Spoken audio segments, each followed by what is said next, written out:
Si vous regardez cette vidéo aujourd'hui, c'est que vous voulez passer à l'action, vous voulez créer du contenu et je suis très fier de vous faire cette vidéo. Je vais vous parler de toutes les erreurs que j'ai pu faire, toutes les clés qui vont vous permettre de passer à l'action, de faire du contenu. Donc, ce que je vous conseille, c'est d'écouter cette vidéo en podcast, ok, parce que je vais beaucoup parler et vous montrer très peu de choses sur mon écran. Il y aura beaucoup de texte, donc je vous invite pas forcément à regarder la vidéo, ça va peut-être vous ennuyer un peu. Après, vous me direz, vous avez une attention de moineau, donc ça sera très bien pour vous, pour votre attention, de regarder une vidéo qui va durer peut-être 20, 30 minutes, peut-être 40 minutes, je sais pas. Donc, soyez attentifs jusqu'au bout, les gars. Je vais d'abord faire un tout petit récit sur moi, comment j'ai commencé les réseaux et les résultats que j'ai eus. Et puis après, je vous montrerai mon écran pour qu'on avance un peu plus, ok, pour qu'on détaille un peu plus tout ce que j'ai fait. Donc, je me suis lancé sur les réseaux, moi, le 1er janvier 2024, sous ordre de Dali Dutilleul, à qui j'ai promis de faire une vidéo par jour pendant 30 jours. Premier jour, pas beaucoup de vues. Vraiment, je stagnais. 25 jours toujours, je faisais peut-être des 200, 300, des fois 1000 vues, des fois 10 000, c'était très rare. Donc je postais TikTok, Instagram, YouTube, format short. Et je me rappelle bien que le 27e jour, j'ai dit à mon pote Nicolas, je lui ai dit mec, j'en peux plus, je vais abandonner, ça marche pas et tout, ça me saoule et tout. Et il m'a dit non mec, abandonne pas, fais une vidéo par jour, fais le reste dedans. Je l'ai fait. 27e vidéo, la vidéo elle a fait 800 000 vues. Je vous jure c'est vrai les gars, je vous jure c'est vrai, ok. Donc c'était une vidéo, je vous mettrai peut-être un petit extrait juste ici ou ici. C'était une vidéo un peu dev perso business où je disais que j'allais faire les 10K par mois. Bon, aujourd'hui j'y suis pas encore, mais en tout cas je me bats tous les jours pour le faire. Ça a intéressé les gens à suivre un peu mon parcours. Voilà un petit peu sur mon parcours. Aujourd'hui j'ai 10 600 abonnés Instagram. Bon, je perds des abonnés, mais c'est pas grave, je continue à créer du contenu. Sur YouTube par contre, ma chaîne elle progresse bien. Je suis à 1115 abonnés, je crois, quelque chose comme ça. Donc ça avance plutôt bien. TikTok, j'étais shadowban, j'ai jamais été au-dessus de 100 abonnés. Je ne sais pas pourquoi, mais c'est comme ça. Donc voilà un peu mon parcours. On va se retrouver sur mon écran directement pour qu'on puisse parler des choses sérieuses. C'est parti. Donc tout d'abord les frérots, pourquoi c'est important de créer du contenu? Je vais pas vous parler de business ou de communauté, etc. Même si vous savez très bien que pour votre business, pour votre coaching, pour votre agence, pour votre consulting, créer du contenu, c'est indispensable pour n'importe quel business. Mais aujourd'hui, on va vraiment parler de ce que ça peut vous apporter un peu plus intérieurement, ok? Comme je vous l'ai dit, c'est pas qu'une question de partage, c'est vraiment un objectif d'apprentissage, de reconstitution, de synthétisation, de reformulation. C'est assez incroyable, les gars. La création de contenu, ça va vous obliger à faire des recherches sur un sujet avant d'en parler, ok? Donc ça va vous enrichir, mais ça va aussi améliorer votre capacité à restituer les choses, à synthétiser un sujet. Ça va améliorer votre compréhension de certains thèmes, vous devenez plus compétent dans des domaines. Écoutez les gars, il faut le vivre pour y croire. Croyez-moi que quand vous commencez à produire du contenu, votre cerveau il change. Je sais pas, normalement j'en parle juste après. Voilà, j'en parle juste après. Donc 2, partager son parcours personnel, ça c'est intéressant. Moi je fais beaucoup de partage de parcours personnel dans le sens où que je fais des vidéos un peu plus authentiques, un peu moins de montage, mais je suis fier de faire des vidéos même d'1h30 en fait, juste qui partagent ce que je fais. Et je le fais pas pour les autres, je le fais vraiment pour moi. Je suis quasiment sûr à 100% que plus tard, je serai tellement fier d'avoir ces vidéos où j'étais une énorme merde, ok, et que quand j'aurai réussi, enfin, j'espère et j'en suis sûr. Donc, partager les réussites, c'est bien. Partager les échecs, c'est encore mieux, c'est encore plus beau. Moi, je sais que depuis que je poste mes vidéos, je partage que des échecs parce que j'ai jamais réussi, je fais pas d'argent aujourd'hui. Donc, c'est intéressant de montrer ça aux gens. Et à la différence de partager la réussite, ce que tout le monde fait, les gens vont se reconnaître dans l'échec et pas dans la réussite. Alors, je suis pas en train de dire qu'il faut encourager le nivellement vers le bas et l'échec, non. Je dis que c'est intéressant de montrer aussi l'échec en fait, parce que c'est une facette de la vie et les gens n'ont pas toujours réussi, du moins pas tous. Donc si vous savez pas quoi faire comme contenu, vous pouvez juste partager vos échecs en fait. C'est fou les gars, vous pouvez partager vos échecs, ok? Donc, comme je vous l'ai dit, ça peut inspirer certains, ça peut en toucher d'autres. Moi je sais que tout à l'heure il y a mon pote, il m'a dit mec, tu passes ton temps à échouer, mais qui te dit que le frérot qui est dans la merde comme toi, il va pas regarder ta vidéo le soir d'1h30, il va se dire ouais c'est vrai que je suis pas le seul à en chier quoi. C'est ça en fait les gars, c'est ça. Troisièmement, vous allez passer d'un mode de consommation à un mode de création. Et ça va vraiment vous faire sortir de la matrice les gars. Ça vous fait changer de mindset. Et ça va vraiment vous faire votre cerveau, il va plus consommer comme avant. Il va consommer et il va dire, ok, comment je peux synthétiser, comment je peux faire une vidéo avec. Et ça va vous faire passer d'un autre côté. Quand vous êtes un moldu, en fait, vous êtes d'un côté. Vous êtes du côté de l'écran, ok? Vous regardez, vous scrollez. Et vous voyez des personnes qui réussissent. Vous voyez que ça, des personnes qui réussissent, qui parlent de choses. Vous les admirez, vous aimez leur éloquence, vous aimez la manière dont ils sont intelligents et tout. Le fait de faire du contenu, ça va vous faire passer de l'autre côté. Vous allez être la personne que vous voulez être. C'est réel, les gars, c'est réel, ok? Je me considère pas être la personne que je veux être encore, mais je sens que dans le mindset, je suis passé vraiment dans un mindset de créateur, vous voyez? Je consomme plus, je crée. Et ça, c'est tellement important pour moi, les gars, c'est insane, ok? Et bien sûr, vous allez apporter plus à votre audience. Bon, ça, vous le savez très bien. Donc,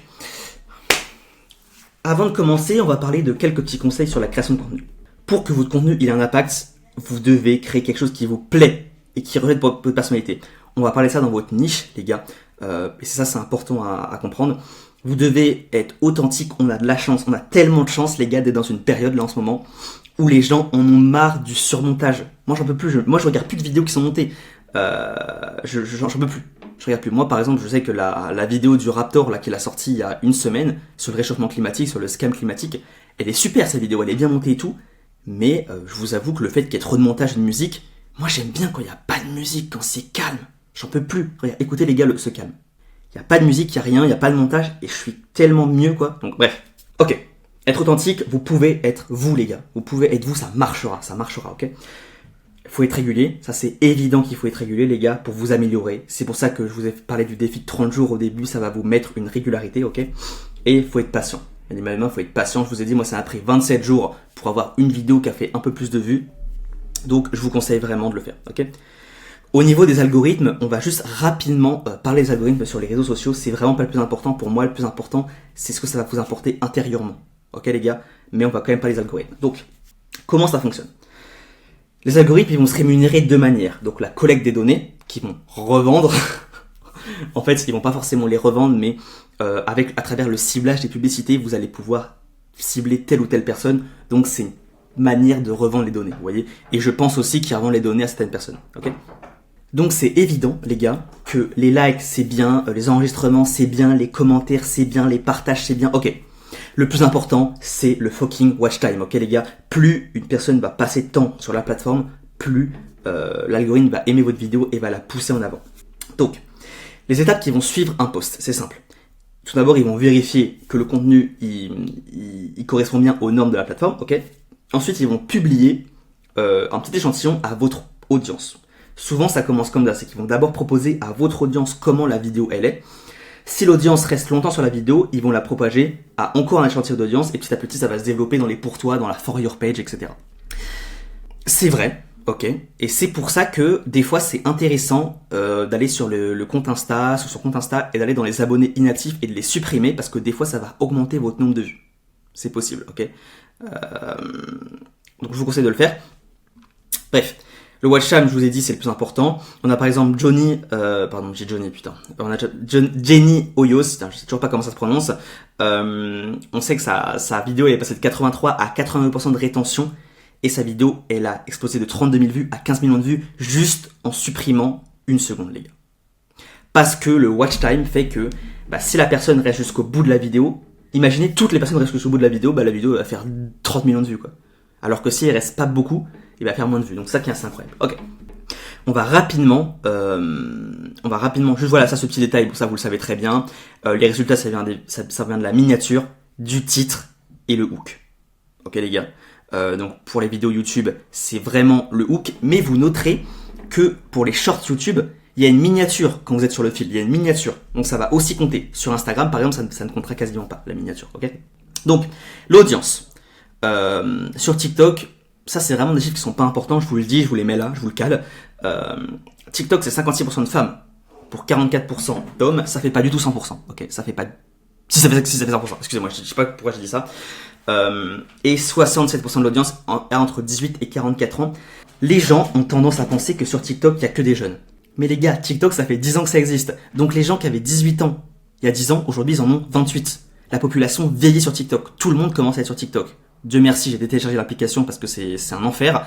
Mais bref. c'est aussi important, c'est pourquoi je vous ai mis cette information ici. 40% des utilisateurs préfèrent TikTok ou Instagram à Google Chrome comme moteur de recherche. Pourquoi les gars?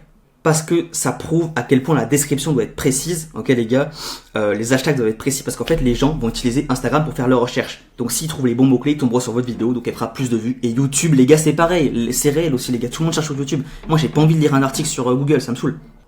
Donc YouTube c'est vraiment une plateforme pour les 11-14 ans avec du contenu extrêmement dynamique. Il y a beaucoup de jeunes sur YouTube.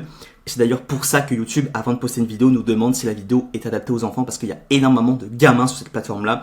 Et c'est pour ça que le contenu doit être très dynamique parce qu'en fait, les gens, ils sont nés avec YouTube dans leurs mains, des petits gamins de 8 ans. Et quand ça fait pas et bah, eux, ils peuvent plus regarder la vidéo. Ils veulent pas, ok. Instagram, ça va vraiment être l'audience la plus large, ok. Il va y avoir de tout le monde. Il va y avoir des utilisateurs Facebook, utilisateurs TikTok, utilisateurs YouTube. Ils vont tous aller sur Instagram. C'est vraiment une plateforme commune. Et je dirais que pour moi, c'est quand même la meilleure plateforme Instagram pour créer une audience. Et malheureusement, plus on a d'abonnés, moins on a de likes et de commentaires. Je le rappelle encore ici, les engagements, ça doit toujours viser à comprendre les gens plus que l'algorithme. Ok les gars. En fait, l'algo, on s'en balèque. C'est réel, les gars, on s'en balèque. Il faut que les personnes aiment votre contenu. Si les personnes aiment votre contenu, ça fera des vues. Il faut arrêter les conneries de algo, etc. Ok. Donc, pour maximiser la durée de vie d'une vidéo, ok, vous pouvez changer la miniature. Par exemple, je sais que Léopold Dagneau, je vous mettrai sa chaîne en description, c'est mon associé, il change régulièrement ses miniatures YouTube pour que ceux qui ne l'aient pas vu, qui n'aient pas cliqué dessus, bah, ils recliquent dessus en fait, tout simplement.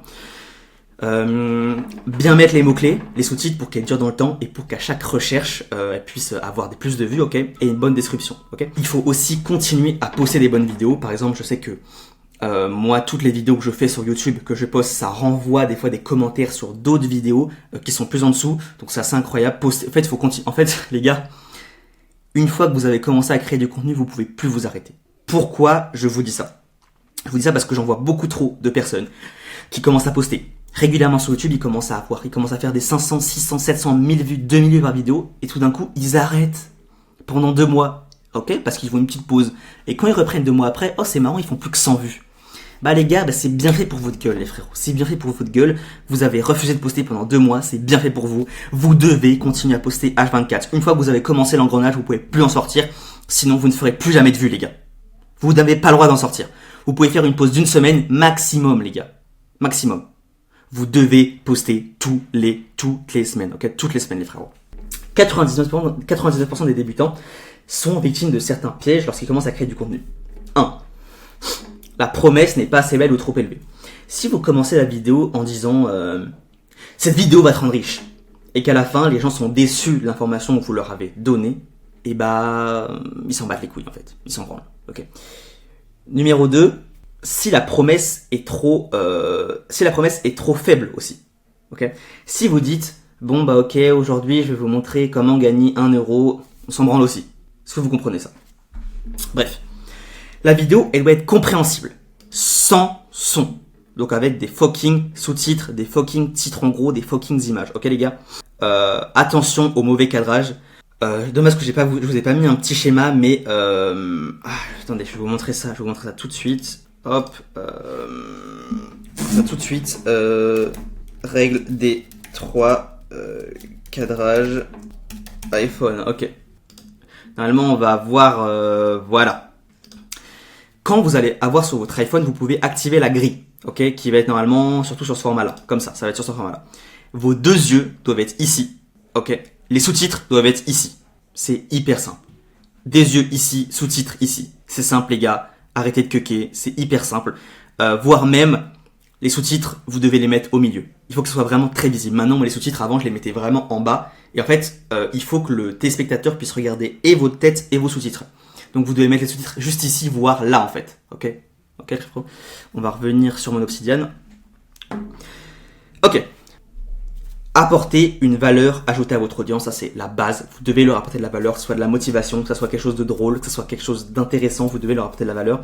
Et bien évidemment, vous devez faire un maximum de vidéos pour apprendre, s'améliorer et être clair dans votre message, qu'il y ait quand même une cohérence dans toutes vos vidéos. Moi par exemple, il n'y a aucune cohérence dans les vidéos, je m'en bats les couilles. Ok. Donc la niche. Je vais juste boire un peu de lait les gars. Les crus. Ok. Je vais vous parler de la niche rapidement, mais je veux vraiment que vous compreniez qu'en fait on s'en balaye de la niche. Pourquoi je vous dis ça? Tout le monde vous dit qu'il faut choisir une bonne niche, avoir une bonne niche, etc. Pour moi, il faut pas choisir une bonne niche. Si vous n'êtes pas capable d'avoir une bonne niche, vous en faites pas de niche, c'est pas grave les gars. Par exemple, moi je me suis toujours forcé à essayer de trouver une niche, à faire ci, à faire ça, mais en fait, c'est pas ce qui me plaît. Moi, ce qui me plaît, c'est de parler de tout et de rien, de parler de business et de parler de santé, de parler de sport, de parler de motivation, de parler de dopamine, de parler de business, d'argent. Ok, c'est ça qui me plaît. Donc, je ne vais pas me nicher dans l'éducation ou dans juste le business, ok? Je fais ce qui me plaît et c'est ça que je kiffe en fait. Et c'est pour ça qu'aujourd'hui, je fais des vidéos santé, etc. Je fais un peu tout parce que c'est ça qui me plaît. Et à la place de penser à ce qu'aux gens vont penser de moi, au nombre d'abonnés que je veux avoir, je veux juste créer du contenu qui me plaît en fait. Et si vous voulez créer du contenu que sur du sport, vous faites que sur du sport, mais faites des choses qui vous plaisent, ok? Maintenant, trouvez sa niche. Si vous voulez en trouver une, vous n'êtes pas obligé. Ça sera toujours mieux. C'est réel, ça sera toujours mieux. Par exemple, moi, j'ai pas de niche aujourd'hui, j'ai pas de niche, je fais juste des vidéos qui me plaisent en fait. Donc, on va avoir l'éducation qui va être pas mal. Donc simplement apprendre des choses, raconter des anecdotes, raconter des trucs. Non, ça c'est plutôt documentaire. C'est plutôt documentaire. On a par exemple, comment il s'appelle le mec qui avait pas dire, on a 70% du million d'abonnés là, c'est Maxime Click. Bon lui c'est vraiment une merde. Hein. Je suis désolé, hein, mais il critique des trucs. En fait non, je vous ai dit pourquoi je vous dis ça parce qu'une fois il a pris une vidéo de Joe Design, comment il s'appelle, de Lohan Chad pour dire ouais non on peut pas se muscler la mâchoire, c'est impossible, la mâchoire c'est pas un muscle. Putain les gars. Enfin à un moment il a le physique de ses paroles. Enfin, bref. Donc les challenges, donc ça peut être des challenges, juste faire des. En fait il faut juste pas se perdre dans commencer à faire des danses et à se ridiculiser. J'en vois beaucoup qui se perdent en fait à vouloir juste faire des vues, mais j'ai tellement honte pour eux. Je veux être fier du contenu que je fais, je peux pas commencer à faire des... Je sais que quand j'avais 16 ans, moi je suis tombé un peu dans le contenu danse, humour, où j'étais vraiment comme un chien à quatre pattes presque. Et aujourd'hui ça me plaît pas, c'est pas ça. Moi aujourd'hui je veux être fier du contenu que je propose, je veux être capable de le montrer à des personnes en fait, c'est ça, je veux être capable de le montrer à plusieurs personnes.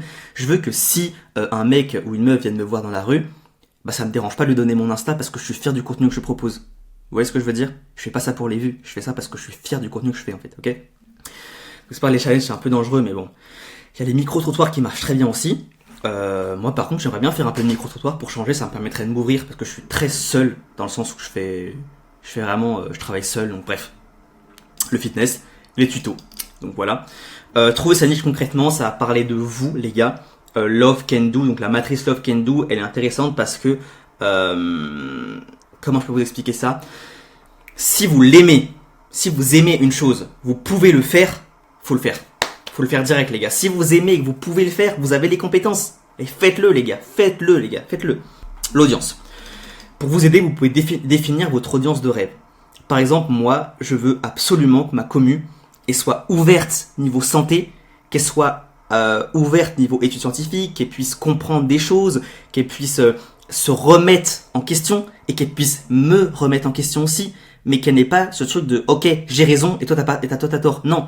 Je veux qu'elles aient une optique de ça c'est intéressant comme point de vue, mais moi je dirais plutôt ça. Et c'est ça, moi c'est une commu comme ça que je veux, donc je fais du contenu qui en découle. Je veux que mon audience elle soit déter de ouf, je veux qu'elle fasse de l'argent, je veux qu'elle soit bon en sport, je veux qu'elle soit motivée, donc je vais faire du contenu qui ressemble à ça, ok les gars?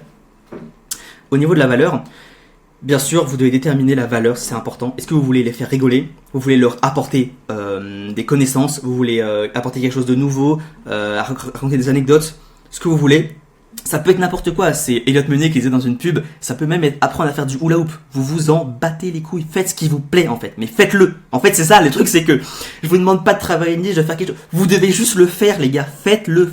Fucking do it. Ok? Do it. On va parler des hooks. Les hooks les gars c'est le début de la vidéo. Ça peut être un titre. Ça peut être une parole. Ça peut être montré. Souvent moi j'ai tendance à dire, et pas moi, Dali aussi a tendance à dire don't tell, show. Ça veut dire ne parle pas, montre. Et c'est réel les gars, il faut montrer, il faut arrêter de parler de... Non, il faut montrer. Ok, donc on va avoir cette hook qui marche très bien. Donc, utilisez des événements récents. Par exemple, vous connaissez la vidéo, vous commencez la vidéo en disant depuis que Travis Scott est devenu à Paris, par exemple, Après, on va avoir relevancy. Donc, faites en sorte que votre contenu il soit pertinent pour la situation actuelle, par exemple. En fait, ça va vraiment se rapprocher de ça, en fait. Ok. Ça veut dire que la situation actuelle. Si vous savez que votre audience, elle est pauvre, vous dites, si vous êtes pauvre, forcément, l'audience sera intéressée. C'est très simple. Celebrity. Bon, ça, j'aime pas, mais c'est vrai que ça marche. Par exemple, moi, des fois, j'ai commencé des vidéos par Yomi Denzel. Forcément, bah, ça fait des vues.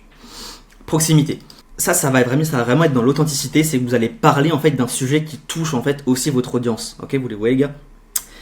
Capter l'attention avec des conflits d'opposition. Donc, celle-là, je l'adore vraiment. Par exemple, moi, je fais beaucoup de vidéos santé, etc. Et j'aime bien, des fois, parler... commencer en disant par exemple ouais le beurre c'est bon pour la santé, et bah ça les gens n'aiment pas, ils aiment pas entendre ça parce que non c'est faux, non je veux pas entendre ça, c'est pas vrai, je veux pas, non on m'a appris ça, je sais pas, je me suis pas trompé, c'est faux. Et ça, rien que pour ça, bon oui ils vont mettre un commentaire négatif, oui, mais ils vont quand même regarder la vidéo parce que ils vont être appelés, ok. Donc mettez en avant des choses extraordinaires ou bizarres, ça a pareil avec capter l'attention, hein. Non le beurre, non, bref, je vais arrêter avec mon histoire du beurre. Utilisez des histoires continues. C'est intéressant de faire plusieurs épisodes avec une histoire. Il y a une personne qui a bien percé, vous savez, c'était une meuf sur Instagram qui faisait une histoire de tromperie. Elle s'appelait Sonia, je crois, un truc comme ça, ou Anna. Vous savez, une meuf avec un petit carré noir, bref. Pattern interrupt, ça vous savez, c'est un peu les vidéos soit où il y a une glissade, où quelqu'un reprend la glissade, ou alors quelqu'un balance un ballon sur l'écran et la vidéo elle commence. Ça c'est des pattern interrupts, ok les gars. Et curiosity gap, donc ça c'est intéressant, mais ça marche de moins en moins bien, le fameux et reste bien jusqu'à la fin pour avoir ça, ok. Ça marche de moins en moins bien, mais ça marche encore, les gars. Donc 3 règles à respecter pour un bon hook. Vous devez appuyer sur la négativité. Maintenant, je le fais tout le temps, je vois que ça marche. Les gens, ils sont trop la haine, et ça, c'est un pur plaisir. Simplicité, faut être simple, faut que ce soit compréhensible de ouf. Et un bon hook, ça pourrait être une vidéo YouTube. Oui, c'est vrai, pas tout le temps. Moi, par exemple, mes vidéos YouTube, elles sont vraiment plus simples. Mais par exemple, ma masterclass sur le closing, j'avais mis 20 heures de formation en closing résumée en 1 heure. Ou un truc comme ça. Alors, je sais pas ce que j'allais dire, mais en tout cas, ça plaisait. Ok. Il reste une autre chose. Là, je vous ai dit, on a travaillé sur la valeur, sur le type de contenu, sur les hooks. Vous savez ce que vous allez faire maintenant. Mais il reste une partie, c'est la manière dont vous allez présenter votre vidéo. Ok. Vous devez storyteller la vidéo. Vous pouvez pas juste balancer en 1970, il y a eu... Non. Il faut storyteller la vidéo. Donc storyteller la vidéo, c'est raconter une histoire, ok. Donc vous devez mettre une bonne musique qui attire l'attention et un système de rétention qui explique que vous allez dévoiler dans la vidéo quelque chose ou que vous allez donner une liste de quelque chose ou que ça m'a aidé mais vous allez le dire après pour maximiser en fait le fait que les gens restent jusqu'au bout. Et bien sûr, raconter une histoire. Donc avec la méthode ABT, ça veut dire que il s'est passé ça, et ça, mais il s'est passé ça, et ensuite il s'est passé ça. Ok. Donc c'est assez efficace pour structurer les récits. Et il faut avoir un héros dans l'histoire. Storyteller, les gars, c'est avoir un héros dans l'histoire. Si le héros, c'est pas vous, c'est quelqu'un d'autre. Ok. Donc vous devez soit parler de vous, soit parler de quelque chose d'autre. Moi je sais qu'en ce moment, les vidéos qui marchent bien, c'est les vidéos où je parle de moi. Par exemple, une vidéo qui avait très bien marché, c'était j'ai une tête de gros. Et par exemple, les gens qui avaient aussi une tête de gros comme moi se sont sentis impactés par la vidéo. Moi, je parlais de moi. C'était c'était vraiment un storytelling et le héros, c'était moi en fait. Vous comprenez? Voilà. Étude de cas, les gars. Je vais vous montrer une petite étude de cas. Est-ce que vous êtes prêts? C'est parti. Ça fait maintenant 2 mois que j'ai pas mis. Donc, cette vidéo-là, regardez bien le hook. Regardez bien le hook et toutes les spécificités que j'ai dit juste avant. Regardez bien. Ça fait maintenant 2 mois que j'ai pas mis de chaussures et voici ce qui s'est passé. Est-ce que vous vous rendez compte? Et là, j'espère que je vous remets une deuxième fois. Ça fait maintenant 2 mois que j'ai pas mis de chaussures et voici ce qui s'est passé. Ok, on va revenir sur les hooks. Regardez bien tout ce que je vous ai dit. Utiliser des événements récents. Bon, non. Faire en sorte que le contenu soit pertinent avec la situation actuelle de votre audience. Pas forcément. Cependant, capter l'attention avec des conflits. Les gens mettent des chaussures. Mettez en avant des choses extraordinaires ou bizarres. Les gens mettent des chaussures. Pattern interrupt. J'ai balancé les chaussures. Qu'est-ce que j'ai dit? Et curiosity gap, j'ai dit et voici ce qui s'est passé.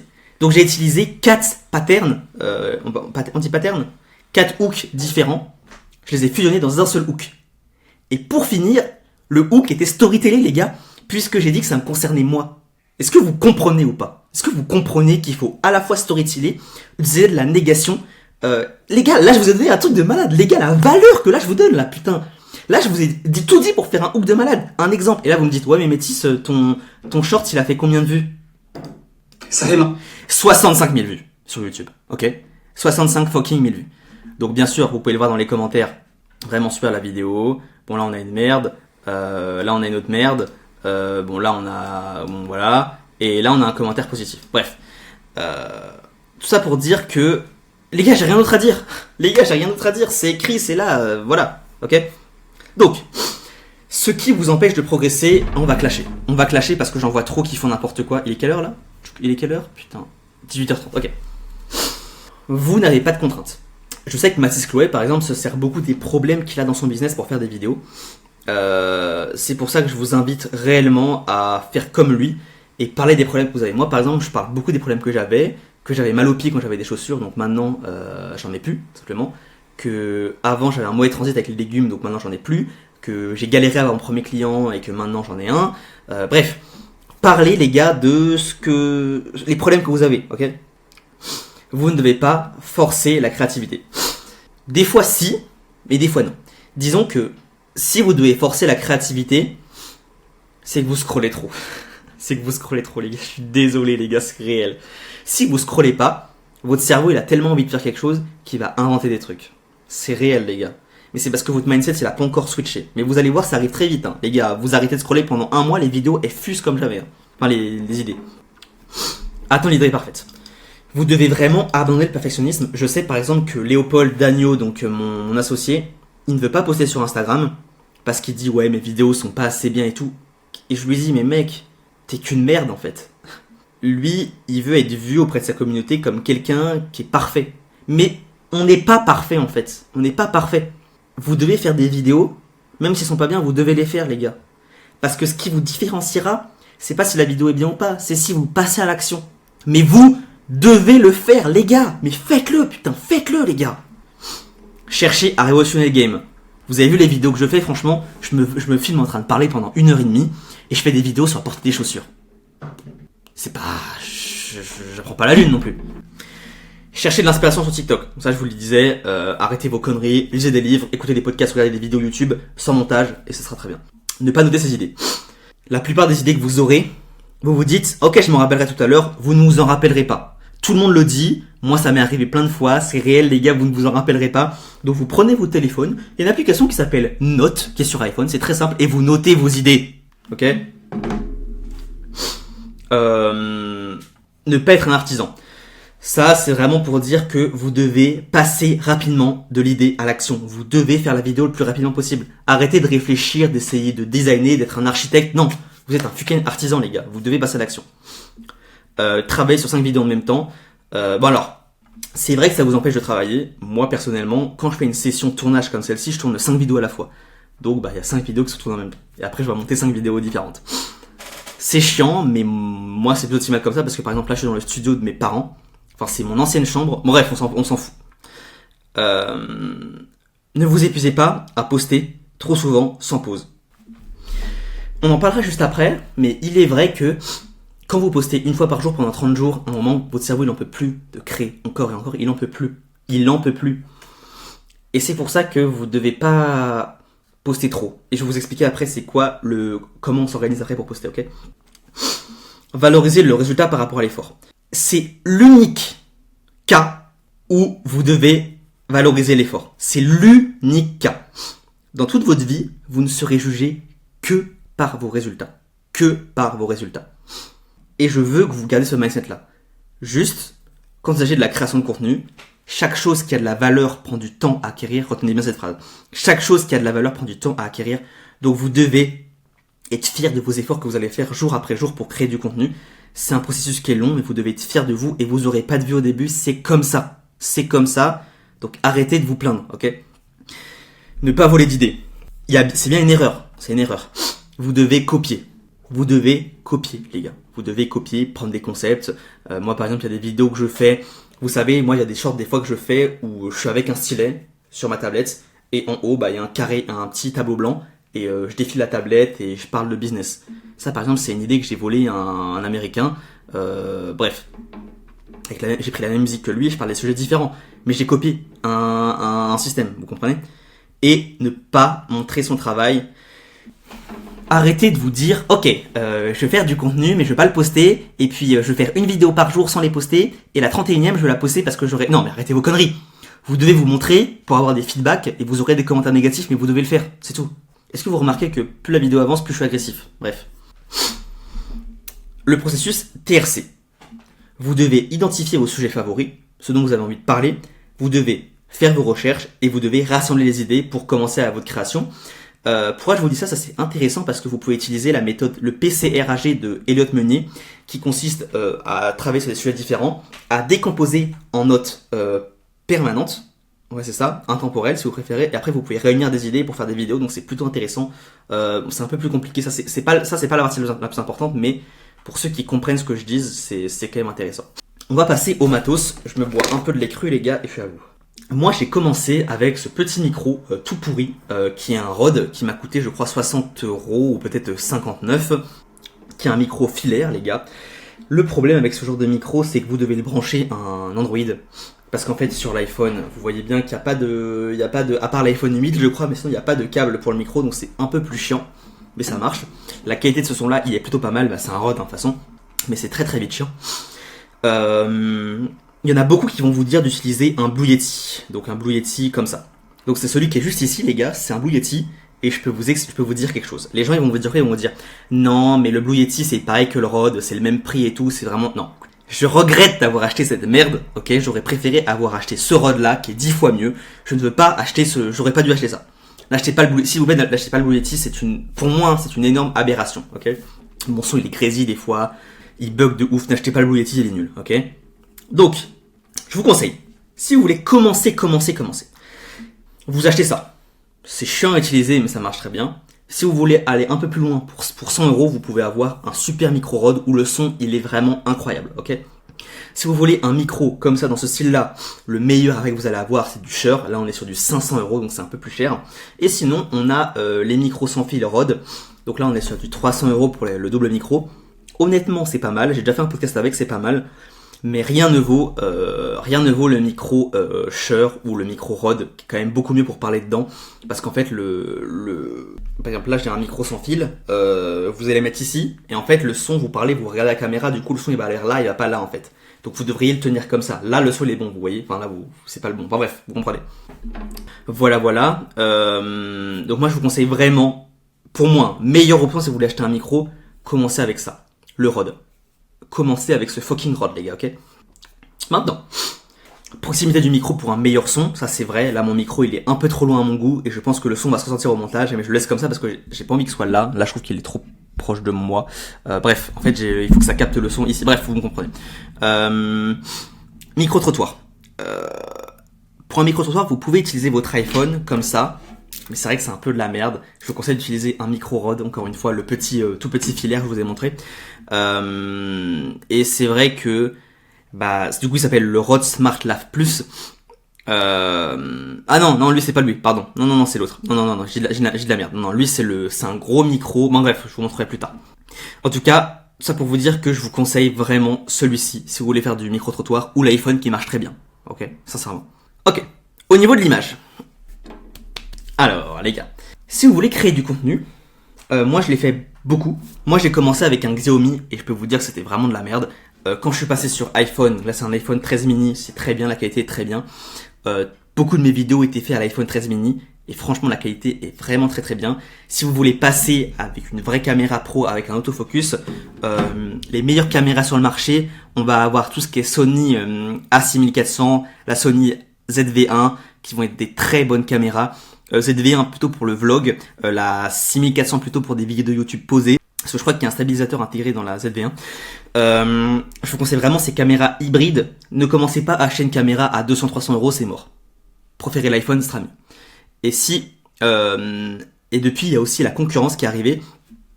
Donc la Osmo Pocket 3, qui est une caméra une caméra un peu hybride, avec un micro intégré qui est connecté directement à la caméra, donc ça c'est plutôt pratique. Et vous allez pouvoir avoir un retour caméra également. Et franchement, elle est maniable, elle est toute petite. Il y a un tracker je sais pas si vous voyez, mais la caméra bouge, j'ai un tracker. Je vais vous la montrer à quoi il ressemble. Parce que j'ai un miroir. Je sais pas si vous voyez, c'est ça.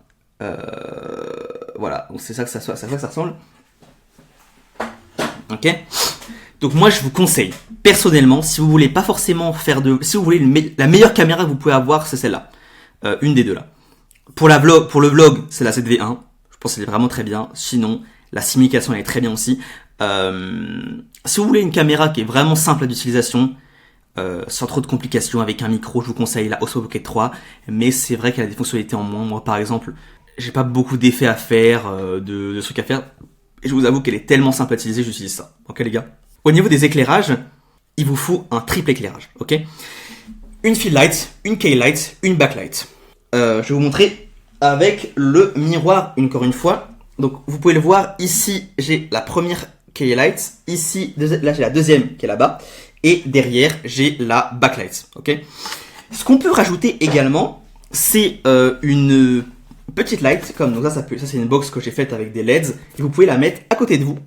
Et en fait, ça va diminuer, ça va faire une couleur bleue ou violette qui va vous projeter légèrement sur ce côté-là et ça va rajouter un peu plus de couleur, d'ambiance. Et sinon, on peut avoir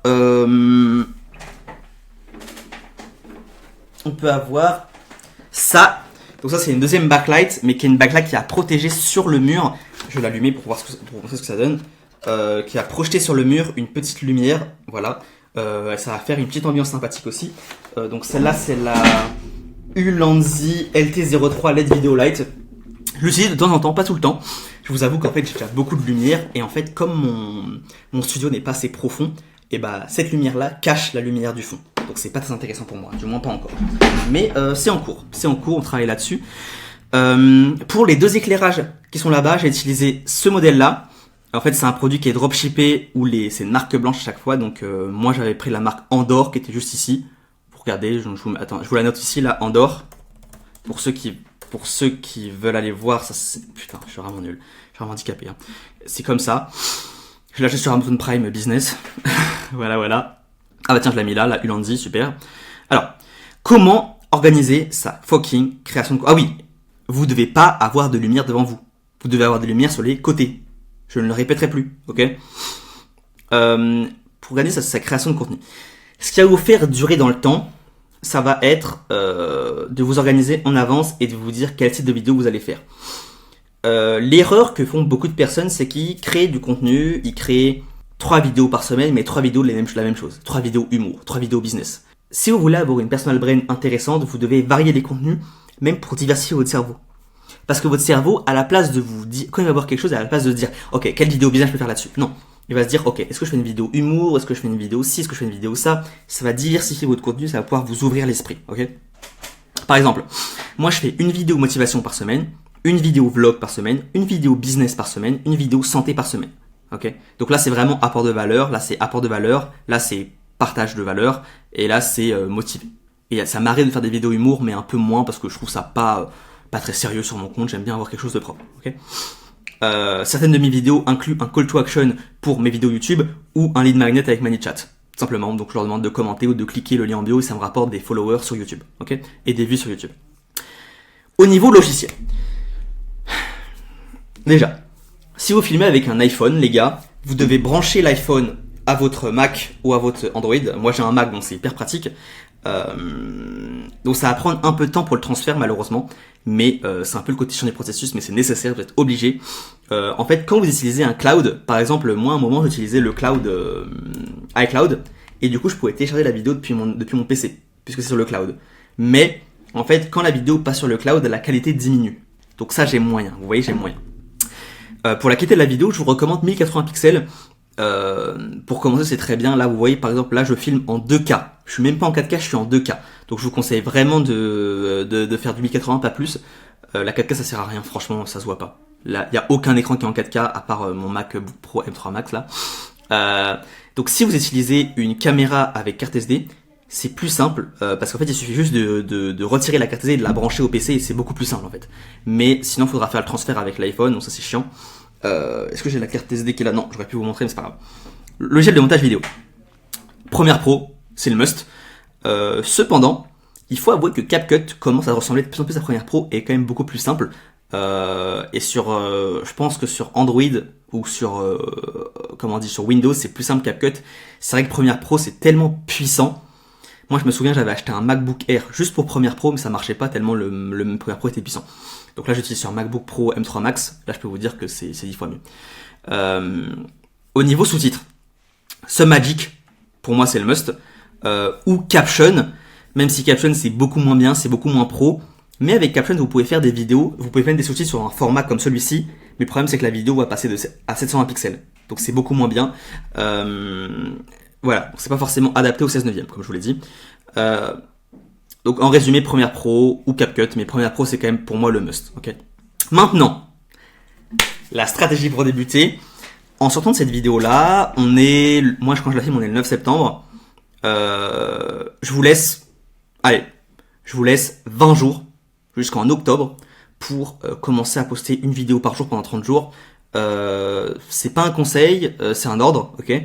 Donc le 1er octobre, je vous laisse 20 jours pour réfléchir un peu à cette vidéo-là, la regarder 2-3 fois s'il vous faut, regarder mes propres vidéos, regardez comment j'étais ridicule au début et comment je suis encore ridicule aujourd'hui peut-être. Donc le 1er octobre, vous allez poster une vidéo par jour pendant 30 jours, ok. Et au bout de 30 jours, après, vous pourrez passer à 3 à 4 vidéos par semaine et vous n'arrêterez jamais de votre vie puisque vous venez signer en fait votre arrêt de mort. Vous n'arrêterez plus jamais de créer du contenu. Donc profitez bien des 20 jours qui vous restent pour vous reposer, pour vous branler si vous voulez, vous faites ce que vous voulez. Mais le 1er octobre, vous allez poster des vidéos, une vidéo par jour pendant 30 jours. Ça va être le pire mois de votre vie. Vous allez devoir tourner, monter, poster, ça va vous casser les couilles, vous aurez des commentaires négatifs, vous trouverez ridicule, mais vous allez le faire. Et une fois ces 30 jours passés, une fois que vous aurez vécu le pire mois de votre vie, vous pourrez commencer à faire 3-4 vidéos en short, ok, et remplacer les 3 shorts que vous n'avez pas fait par une vidéo YouTube par semaine. Et voilà comment ça va se passer les gars. Encore une fois, ce n'est pas un conseil, c'est un ordre.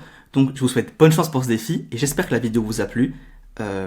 Battez-vous les gars, on n'a rien sans rien. Iman Gadzhi, il postait des vidéos et c'était nul, il postait des vidéos workout, c'était nul et tout. Donc faites pareil les gars, bougez-vous, bougez-vous, bougez-vous, stay hard et rétention séminale, à plus.